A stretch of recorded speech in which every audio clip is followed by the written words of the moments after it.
Yon, matapos nga pala tayo magpunta sa Dupinga River, pupunta naman tayo ngayon sa Gabaldon Falls, kung saan ay dito ko lang unang masisilayan yung falls kasi hindi pa ako nakakakita ng falls magmula nung bata pa ako. Ang alam ko lang ay True All Falls. Kaya heto, nagtanong muna ako kay Kuya Saito.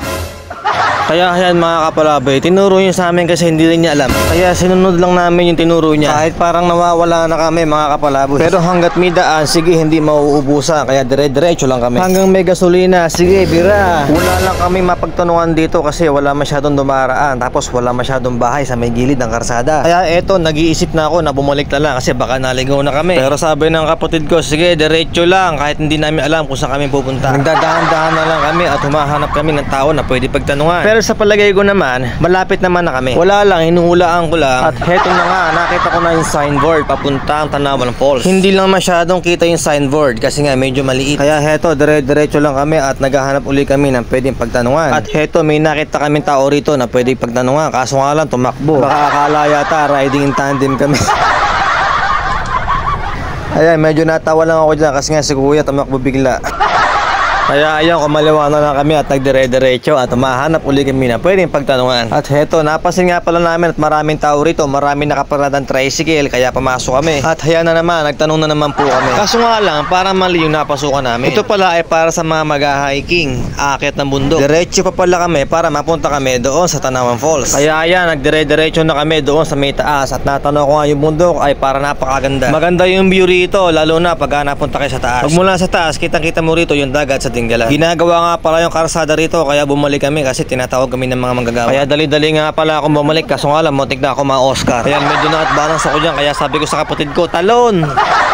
Muntik na nga pala ma-autot yung kapatid ko sa hirap kasi nga sobrang bigat talaga ng X-Max. Kaya yun, buti na lang at hindi kami nahulog sa ilalim at nakatayo kami agad. Bumalik na ako at humanap agad ako ng pwedeng pag-parkingan. Hanggang Falls, 10 minutes. 10 minutes lang. Tinesting ko kanina, hiningal ako eh. Tinurasan ko eh. 10 minutes. Uruhag na naman yan.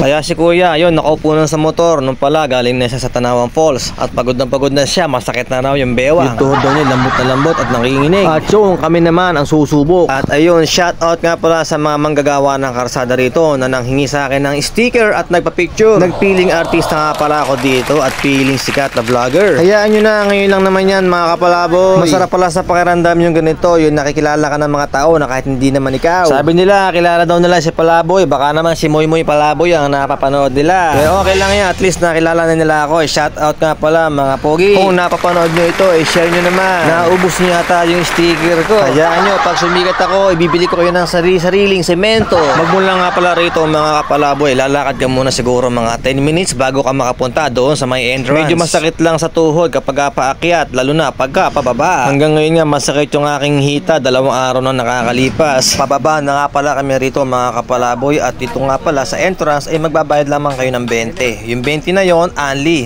ligo, only gala na. Shout out nga pala rito sa mga bantay dito na masisipag at ginagawa yung kanilang mga trabaho. Bago nga pala kami bumaba doon sa may falls ay nagre-ready muna ako dito kasi para ready to ligo na ako. May video ko dito na bumababa kaso nga lang, ewan ko lang bakit hindi nag-save. Tapos yung kapatid ko nag-video kaso nga lang tabi-tabingi, hindi marunong mag-video. Kaya heto, sa layo-layo ng nilakad namin, narating na namin ang pinagmamalaki ng Dingalan, ang Tanawan Falls. Napakaganda nga pala ng paligid dito. Napakalinis ng tubig at saka maraming bato. Maganda rito mag-picture, mag-picnic at saka mag-overnight. Yun nga lang, huwag ka lang pupunta ng umuulan kasi baka mamaya lumaki yung tubig. Marami nga pala nagpupunta rito na iba't ibang lugar. May mga nakausap ako ng mga taga Manila, taga Pampanga at saka mga taga Bulacan. Masarap kasi sa pakiramdam yung mga napupuntahan mo lugar na hindi mo pa nakikita. At masusulyapan mo yung ganda ng paligid, yung ganda ng tanawin. Dito lang yan sa may Dingalan. Malamig nga pala yung tubig dito kasi yung tubig dito nanggagaling doon sa may taas ng bundok. At saktong-sakto yung punta namin dito, hindi masyado malakas yung agos. Palagay ko masarap maligo dito, yun nga lang kapag ginawin ka, huwag ka na maligo kasi baka pati itlog mo umurong. Saka mag-iingat ka pala kayo sa mga pagtapak sa bato kasi medyo madulas. Kaya ano pang hinihintay nyo? Punta na kayo dito at sigurado ko sa inyo, magugustuhan nyo yung lugar na ito. Makakalimutan nyo lahat ng problema nyo, makakalimutan nyo lahat ng iniisip nyo. Kapag naman nagsawa na kayo dito sa paliligo,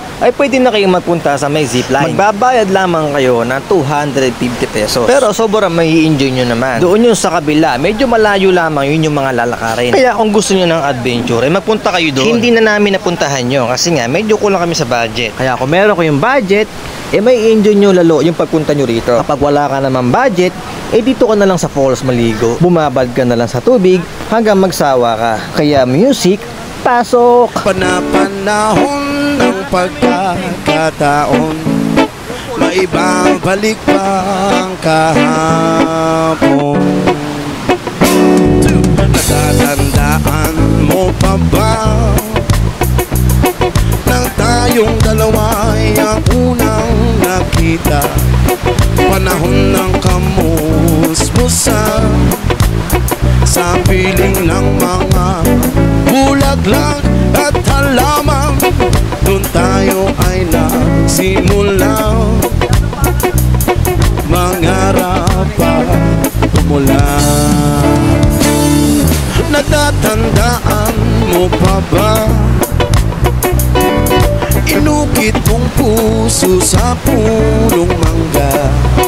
Ang inalay kong umambela, magkahawak kamay sa dalampasigan, malayang tulad ng mga ibon, ang gunita ng ating kahapon.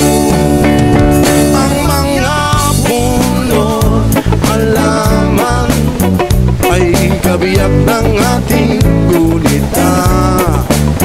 Sa paglipas ng panahon, bakit kailangan din lumisan?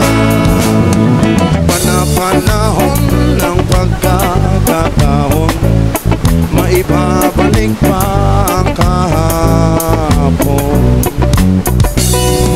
Ngayon ikaw ay nagbalik, at tulad ko rin na iyong pananapin, makita ang dating kanlungan, tahanan ng ating tula at pangaraw.